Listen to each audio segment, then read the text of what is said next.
Ya, ini akan saya bacakan dulu CV dari Pak Hairul Aslam atau di BRI Syariah lebih dikenal dengan nama Pak Caslam. Seperti itu. Nah, Pak Caslam berkarir di dunia perbankan sudah dari tahun 1990, dimulai dari Bank CMB Niaga, dan posisi terakhir adalah bisnis area atau dengan grading setara Vice President. Selanjutnya beliau melanjutkan karir perbankannya dengan hijrah ke perbankan syariah, yaitu lebih tepatnya di Bank BRI Syariah pada di tahun 2009 sampai dengan masa akhir pengabdiannya di tahun 2017 dengan posisinya ada di Financing Reviewer Vision Head dengan grading Senior Vice President. Nah, kemudian saat ini Pak Hairul aktif sebagai Ketua DKM Arauda, training dan konsultan dari keuangan perbankan, direktur dunhalal.com, e-commerce, dan sebagai komisaris PT Duha Syariah.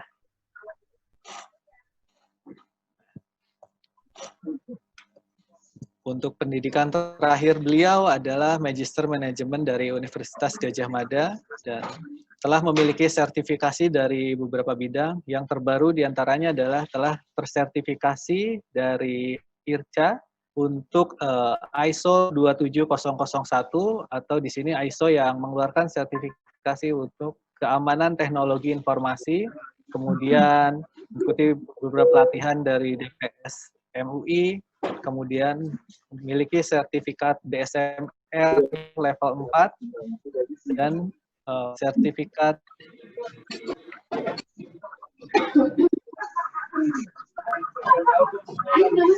dan bersertifikasi Credit Risk Management level 3 yang dikeluarkan oleh IBF Singapura. Seperti itu. Nah. Pak Hairul Aslam telah memiliki karir 19 tahun di perbankan, kemudian saat ini aktif juga di fintech keuangan sebagai komisaris PT Duha Syariah. Mungkin teman-teman juga sudah mengenal banyak tentang beliau, terutama dalam hal menunggu hasil putusan pembiayaan nih, yang biasanya diajukan oleh cabang, baik itu deviasi atau limit pembiayaan yang di atas BPP yang langsung direview oleh Pak Caslam dan timnya. Nah, tanpa menunggu lama, mari kita ikuti dan kita simak materi yang akan disampaikan oleh Pak Hairul. Silahkan Pak Hairul. Baik, terima kasih banyak Pak Yudhistira. Assalamualaikum warahmatullahi wabarakatuh, Bapak Ibu sekalian. Apa kabar Lampung? Waalaikumsalam warahmatullahi wabarakatuh. Wah, Pak, siap, semangat nih. Hujan nggak Lampung? Hujan? Lampung, hujan? Hujan, Pak. Mendung. Sama, di Depok juga hujan terus sekarang ini. Alhamdulillah, ini berkah dari Allah. Baik, Bapak sekalian, terima kasih. Ini senang sekali saya sekaligus reuni nih ya, yang lain. Selamat datang Pak Kus Syah. Ini Pak Kus dari AFI, Asosiasi Fintech Pembiayaan Indonesia, Pembiayaan Bersama Indonesia. Terima kasih sudah berkenan hadir Pak Kus. Terima kasih banyak. Soalnya suatu kehormatan kan pada kesempatan ini dari Duha Syariah ingin saya tentang apa dan bagaimana fintech syariah ya. Bapak Ibu pasti juga sudah kenal dengan istilah pinjol ya, pinjaman online yang istilah itu nampaknya banyak negatifnya daripada positifnya ya. Jadi sehingga nanti mudah-mudahan dalam sesi ini Bapak Ibu bisa mendapatkan gambaran lengkap fintech yang sebenarnya seperti apa sih ya. Secara umum dan khususnya fintech syariah itu apa dan bagaimana, sehingga Bapak Ibu bisa tidak satu bisa terhindar dari transaksi dengan fintech yang ilegal ya, yang tidak tercatat di OJK, dan yang kedua Bapak Ibu bisa bertransaksi dengan fintech yang menerapkan prinsip-prinsip syariah ya. Sehingga dengan demikian Bapak Ibu bisa mengamalkan ya muamalah itu secara aman karena dia karena Bapak Ibu berhubungan dengan fintech yang terdaftar, dan kedua adalah fintech yang menerapkan prinsip syariah secara maksimal mungkin. Ya. Karena di dalam fintech syariah pun juga diwajibkan oleh OJK memiliki Dewan Pengawas Syariah. Ya, alhamdulillah Dewan Syariah juga sudah mendapatkan 2 anggota Dewan Syariah dengan diketahui oleh Bapak Dr. Abdurrahman Dahlan ya, dari DSN MUI. Beliau juga salah satu dari anggota Pleno Fatwa DSN MUI. Jadi insya Allah pengawasannya akan menjadi lebih sangat efektif. Baik Ibu sekalian, izinkan saya akan share materinya.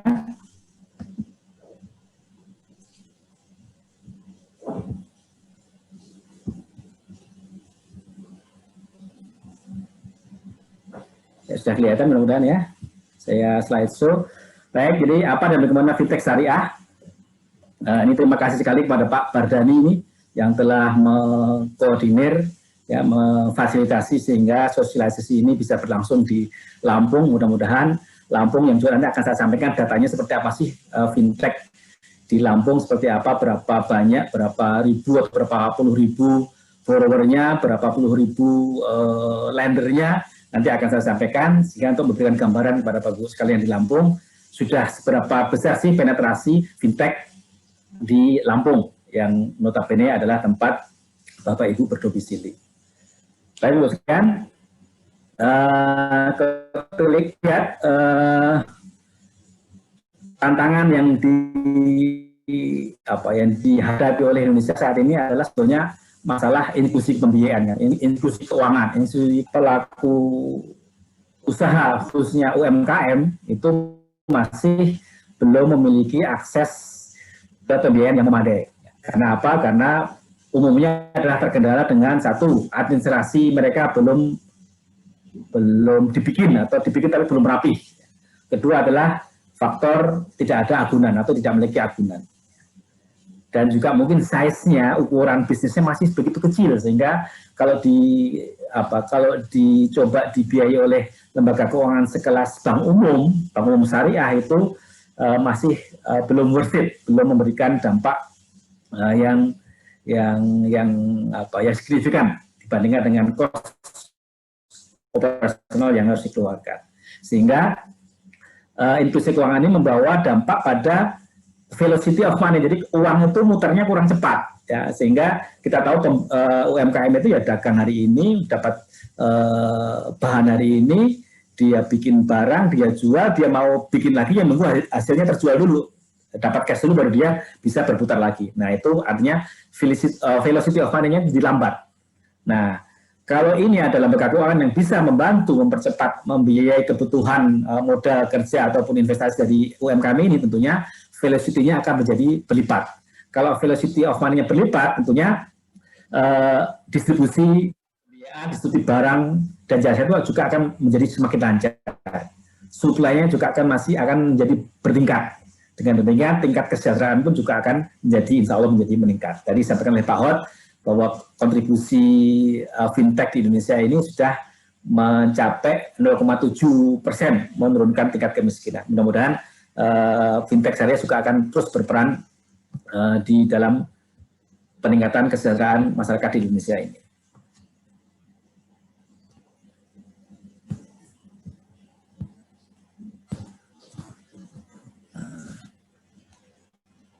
Kok saya nggak bisa next slide ya, Pak Yudis?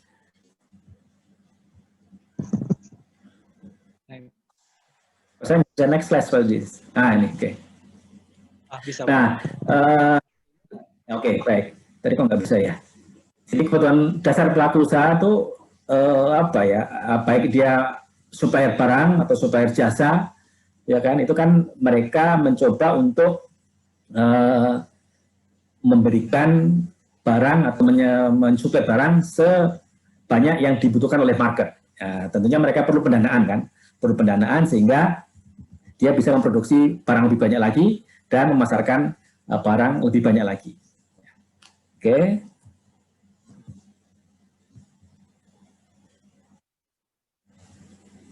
Oke, jadi kalau kita lihat Bapak sekalian, apa sih fintech itu? Kalau fintech itu kita Bapak sering mendengar fintech atau pinjol itu ya, tapi pinjol kita sebagian fintech sekarang ya. Fintech itu secara definisi adalah layanan jasa keuangan berbasis teknologi informasi. Di fintech ini tidak hanya pinjaman, tidak hanya pembiayaan, banyak jenis fintech yang berkembang di Indonesia ini. Ya. Di sana ada payment, ada pendanaan, ya, ada perbankan, pasar modal, dan asuransi bahkan. Ya. Dan juga ekosistem yang terkait dengan jasa keuangan. Nah, sehingga layanan fintech ini tidak hanya yang kita kenal hanya pinjaman, pembiayaan tidak. Ternyata dia mempunyai ruang yang banyak. Tapi khusus pada sore hari ini kita akan sharing yang terkait dengan pembiayaan atau pendanaan. Nah, layanan fintech ini semuanya adalah menggunakan teknologi informasi sehingga syarat mutlak bagi pengguna atau user dari semua platform fintech itu harus menggunakan internet, smartphone mereka masing-masing. Dengan demikian, syarat wajib bagi pengguna fintech ya mereka harus mempunyai smartphone, mempunyai akses internet terhubung dengan jaringan internet yang memadai. Kalau tidak, mereka tidak bisa mengakses layanan itu dan fintech itu tidak bisa memberikan layanan kepada mereka. Nah, cara kerja fintech ini betul-betul kita hampir seamless ya, tidak ada sangat minim kontak langsung antara pihak penyelenggara fintech dengan pihak dana atau lender dan juga dengan pihak penerima pembiayaan atau borrower. Semuanya dari tiga pihak ini terhubung secara digital, secara sistem informasi.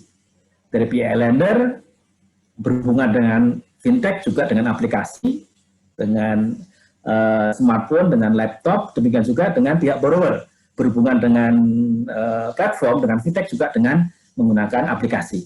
Sehingga betul-betul sangat minim kontak langsung antara lender dengan fintech dan fintech dengan borrower. Oke, sehingga ini secara prinsip, secara fisik itu sebenarnya tidak banyak terpengaruh dengan kondisi pandemi saat ini. Ya, karena memang kontak fisiknya itu menjadi sangat minimal. Ya, jadi pengaruhnya pun juga akan minimal. Baik. Lanjutkan Bapak sekalian, jadi fintech lending atau peer-to-peer lending itu adalah merupakan layanan pinjam meminjam uang secara langsung antara lender atau kreditur pemberi pinjaman dengan borrower atau penerima pinjaman berbasis teknologi informasi. Ya, jadi bukan datang memberikan pembiayaan, mengevaluasi, tidak seperti itu. Jadi berbasis teknologi informasi. Jadi betul-betul ini digitalisasi secara kalau kita bilang sekarang zamannya digitalisasi. Nah, fintech peer-to-peer atau P2PL ya, P2P lending itu juga disebut sebagai pendanaan gotong royong ya, online atau dikenal sebagai pindar, pinjaman dalam jaringan. Ini istilah dari OJK ya. Jadi pindar, pinjol, peer-to-peer, lending, fintech itu adalah istilah yang sama yang merefer pada praktek bisnis fintech. Nah, jadi seperti saya sampaikan tadi, Bapak-Ibu sekalian, ada pemberi pinjaman ya, di yang kaos warna biru, ada penerima pembiayaan warna orange, dan fintech atau platform itu ada di tengahnya. Fintech ini diatur sangat cukup ketat oleh OJK untuk mengantisipasi risiko yang dihadapi baik oleh penerima pinjaman maupun pemberi pinjaman. Semua aturan ini sudah tertuang dalam POJK nomor 77 ya tahun 2017 dan mudah-mudahan nanti sebentar lagi akan ada pembaharuan yang akan memberikan lebih banyak lagi penguatan sehingga pemberi pinjaman dan penerima pinjaman itu merasa lebih tenang, merasa lebih merasa lebih nyaman karena OJK selaku regulator telah mengatur dan terus memperbaiki peraturannya sehingga meminimalisir kejadian-kejadian selama ini pernah kita Bapak Ibu mungkin dengar ya adanya debt collector yang tidak senonoh tidak punya etika dalam menagih kewajiban dari penerima pembiayaan. Nah, kemudian, fintech ini tidak bisa bekerja sendiri. Fintech ini mempunyai ekosistem, mempunyai satu ekosistem yang saling mensupport. Oke. Nah, fintech lending yang diatur oleh POJK 77/2016 ini, itu di sana diatur adanya satu KYC. Kalau di Bapak Ibu sekalian di bank sudah lazim, sudah sangat familiar dengan Know Your Customer, KYC. Nah, bagaimana prakteknya di fintech? Tetap ada KYC, tapi secara elektronik, e-KYC. Dengan juga dengan penandatangan akad. Kalau di bank langsung tanda tangan basah, ya kan? Bank selaku sohibul mal di syariah, penerima pembiayaan sebagai penerima pembiayaan, tanda tangan di depan notaris misalkan, atau di depan pejabat bank. Nah, kalau di digital, di fintech lending, maka tanda tangannya dia ganti menjadi digital signature. Nah, ini adalah nanti pengalaman yang Bapak Ibu harus coba nih, bagaimana sih digital signature itu, ya, bagaimana pengalamannya menandatangani akad secara visual, secara digital, itu sangat menarik. Jadi saya harap Bapak Ibu nanti suatu saat setelah ini mencoba tuh fintech mana nih, tentunya fintech syariah ya, yang Bapak Ibu ingin mencoba sebagai user di sana, sebagai pengguna di sana. Nah, itu juga dengan credit information, ya, credit information ini kalau di bank kan jelas ya ada SLIC kan. Nah, kalau di fintech lainnya, termasuk credit information SLIC itu kita tidak bisa langsung ke SLIC, ya, tapi kita di asosiasi itu, di AFI itu telah memiliki namanya fintech data center. Jadi kalau Bapak Ibu pernah memanfaatkan layanan sebuah fintech yang terdaftar di OJK, maka pasti itu akan tercatat di fintech data centernya AFPI, asosiasi. Sehingga kalau Bapak Ibu akan mengajukan aplikasi ke fintech yang lain, maka fintech ini akan bisa cek, oh Bapak Ibu pernah melakukan transaksi dengan fintech ini dengan historical transaksinya kayak begini, kualitasnya seperti ini. Nah, sehingga seperti di SLIC kalau di perbankan. Jadi tetap terjaga scoring, credit information sistemnya tetap terjaga. Oke. Nah, bagaimana dengan penagihannya? Bapak Ibu kan ada collection ya, ada collection team untuk menagih secara langsung kepada nasabah, mengingatkan meriman ke mereka. Nah, di fintech juga ada.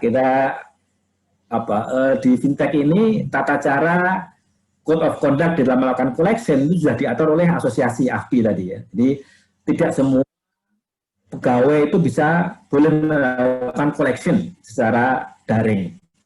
Tapi mereka harus mempunyai sertifikasi bagaimana melakukan collection secara daring yang sesuai dengan code of conduct yang telah ditentukan oleh asosiasi. Jadi tidak sembarangan boleh melakukan collection. Oke. Nah, demikian dengan regulasi teknologinya.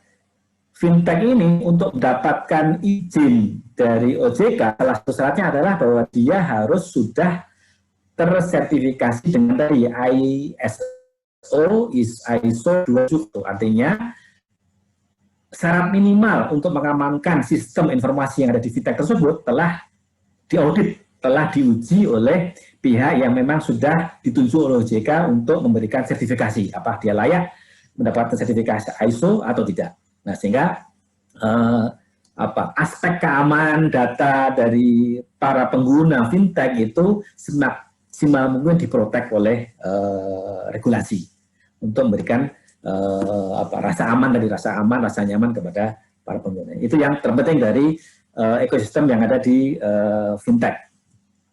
Nah, berikutnya Bapak Ibu sekalian, Bapak Ibu yang ada di perbankan itu ya, dengan kehadiran fintech ini sebetulnya fintech ini bukan saingan dari bank umum. Fintech syariah bukan saingan head to head dengan syariah, BUS atau UUS ya, ataupun koperasi syariah, tidak. Karena fintech lending ini justru nantinya itu diharapkan bisa digandeng atau menggandeng bank umum syariah. Ya, kalau Bapak Ibu sudah familiar dengan program linkage ya antara bank syariah dengan koperasi syariah, bank syariah dengan multifinance syariah, ya kan? Nah, nantinya dan sekarang saya sudah mulai nih ada bank umum yang menggandeng fintech untuk dalam program linkage. Ya, sehingga betul-betul bank syariah ini atau bank umum ini yang menggandeng fintech ini itu memanfaatkan sepenuhnya kemampuan dari platform fintech ini untuk menyalurkan pembiayaan. Tentu setelah dilakukan ya, mengenai SOP-nya, kualitasnya seperti apa, ya kan sistemnya apakah proper atau tidak. Kalau ini semua sudah memenuhi risk acceptance kriteria dari bank umum, nah fintech ini bisa menjadi kepanjangan tangannya dari bank umum. Jadi bukan kompetitor lah, bukan kompetitor. Karena fintech lending ini mainnya kan ya kadang cuman pembiayaan 1 juta, 1,5 juta itu kan males kan kalau bank umum melakukan pembayaran dengan size yang sekecil itu. Nah, ini mikro, ultra mikro ini bisa menggandeng fintech lending. Ya. Nah, mudah-mudahan ini bisa di suatu saat Bank BRI Syariah misalkan itu gandeng dua syariah untuk pembiayaan di segmen tertentu yang ultra mikro yang mungkin maksimumnya hanya 3 juta misalkan. Bisa, itu bisa kita atur. Nanti basicnya dengan semacam mudharabah muqayyadah. Nah, itu bisa akan menjadi cantik tuh mainnya. Jadi fintech mendapatkan super lender dari bank umum syariah, sedangkan bank umum syariah ini mempunyai kepanjangan tangan untuk bisa mengakses pasar yang selama ini tidak dapat dia sentuh karena masalah efisiensi dan sebagainya. Jadi bisa simbiose mutualisme nih, bisa saling menguntungkan. Baik, saya lanjutkan dulu sekalian. Seperti apa sih cara kerja fintech syariah atau fintech secara umum, ya, fintech lending? Jadi tahap pertama tentunya kita harus melakukan registrasi, harus menjadi anggota dulu, harus menjadi user dulu, jadi pengguna dari fintech tersebut. Nah, untuk menjadi anggota, untuk melakukan registrasi kepada fintech ini relatif sangat mudah. Relatif, apalagi kalau Bapak Ibu yang selama ini pernah mungkin dihubungi oleh fintech yang berbasis cash loan ya, yang itu pastinya tidak syariah ya, dia karena dia cash loan, kasih pinjaman 1 juta, potong biaya proses katakanlah 100.000 atau 200.000, diterimanya 800.000, kemudian bunganya dihitung dari yang 1 juta. Itu registrasinya sangat simpel, foto KTP, foto selfie plus IKTP, tunggu nanti jawaban dari fintech tersebut. Nah, setelah itu baru setelah terdaftar sebagai anggota fintech, maka baru boleh mengajukan pembiayaan atau pinjaman tahap 2-nya. Nah, setelah dievaluasi oleh fintech yang Bapak Ibu mendaftar sebagai anggotanya, maka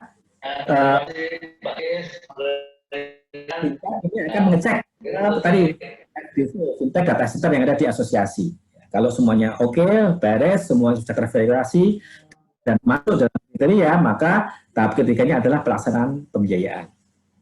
Kemudian setelah itu, ini yang penting nih, pembiayaan tersebut. Jadi pihak user setelah mendapatkan pembiayaan, dia berkewajiban sesuai dengan akadnya di syariah dengan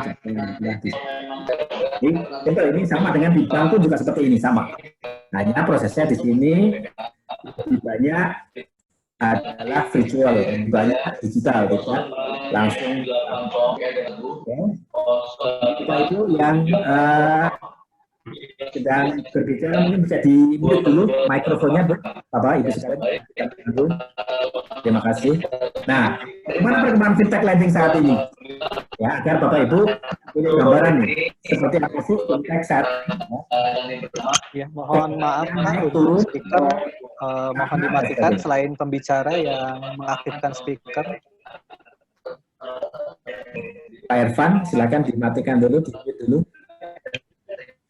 Baik, untuk sekalian, saat ini per Juli ya, data Juli 2020 itu sudah ada 33 fintech yang mendapatkan izin dari OJK. Jadi itu ada yang izin. Pak Irfan, mohon mic-nya di-mute Pak Irfan. Ya, dan yang lain silakan mohon kerjasamanya. Baik, nah saat ini ada 33 yang mendapatkan izin. Insya Allah sudah akan nambah lagi. Nah, sedangkan yang belum terdaftar dalam proses mendapatkan izin itu jauh lebih banyak. Ada sekitar 120-an ya. Jadi kalau kita lihat 132 dikurangi 30 dikurangi 33, jadi ada sekitar 90-an fintech yang sedang dalam proses mendapatkan izin dari OJK. Jadi ada 132 nih Bapak Ibu sekalian fintech yang terdaftar dan mendapatkan izin dari OJK. Nah, Bapak Ibu, kalau dihubungi oleh siapapun menawarkan